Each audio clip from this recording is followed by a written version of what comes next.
Cauliflower வறுவல் எப்படி பண்ணுறதுன்னு பார்க்கலாம். கடுகு நல்லா இப்போ பொரிஞ்சிருச்சு. வெங்காயம் ஒன்று, சின்ன வெங்காயம் தான் போடுறேன்.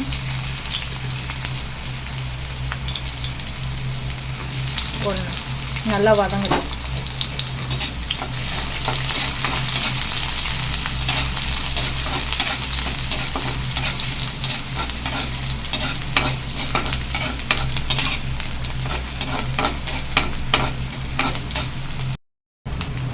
வெங்காயம் நல்லா வதங்கிடுச்சு. இப்போ வந்து தக்காளி போட்டுக்கலாம்.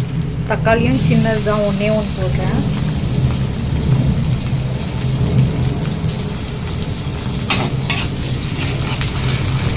தக்காளியும் நல்லா வதங்கட்டும்.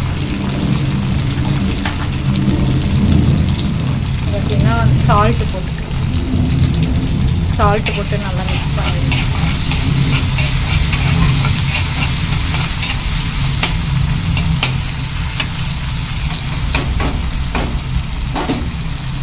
தக்காளியும் நல்லா வதங்கட்டும். வதங்கினதுக்கப்புறம் காமிக்கிறேன் எப்படி இருக்குன்னு.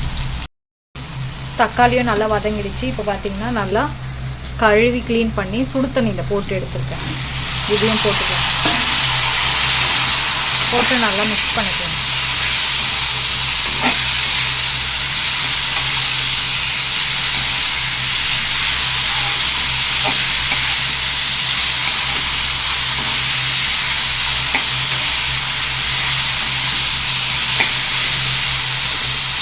ஒரு 2 நிமிஷம் அப்படியே எடுத்துட்டோம். அதுக்கப்புறம் தண்ணி ஊற்றிக்கலாம். இது கூடவே கொஞ்சமாக மஞ்சள் தூள் போட்டுக்கலாம்.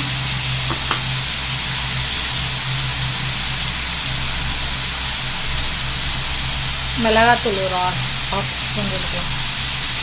அதுக்கப்புறம் வந்து நான் சிக்கன் மசாலா பவுடர் போடுறேன் கொஞ்சமாக. போடுறேன். இப்போ நல்லா மிக்ஸ் பண்ணிக்கலாம். சிம்பிளாக ஈஸியாக எப்படி பண்ணுறதுன்னு, டேஸ்ட்டும் நல்லாயிருக்கும்.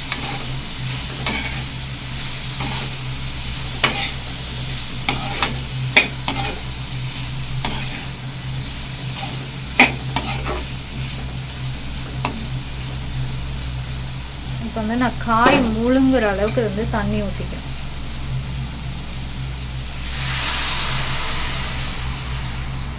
போதும் தண்ணி ஊற்றிட்டு நல்லா மிக்ஸ் பண்ணி விட்டுடலாம். காய் நல்லா வெந்து வரட்டும். அதுக்கப்புறம் நான் உங்களுக்கு காமிக்கிறேன் எப்படி இருக்குன்னு. பார்த்தீங்கன்னா தண்ணி நல்லா சுண்டிடுச்சு. இன்னும் லைட்டாக தான் இருக்குது. இன்னும் ஒரு 10 நிமிஷம் அப்படியே இருக்கணும். ஃபுல்லாக ட்ரை ஆனதுக்கப்புறமா நம்ம ஆஃப் பண்ணிடலாம்.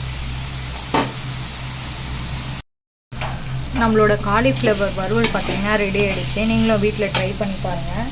இப்போ கடைசியாக கொத்தமல்லி போட்டு இறக்கிடுவோம். நம்மளோட சேனலுக்கு வந்து சப்ஸ்கிரைப் பண்ணுங்கள், சப்போர்ட் பண்ணுங்கள், ஷேர் பண்ணுங்கள், கமெண்ட் பண்ணுங்கள். தேங்க்யூ.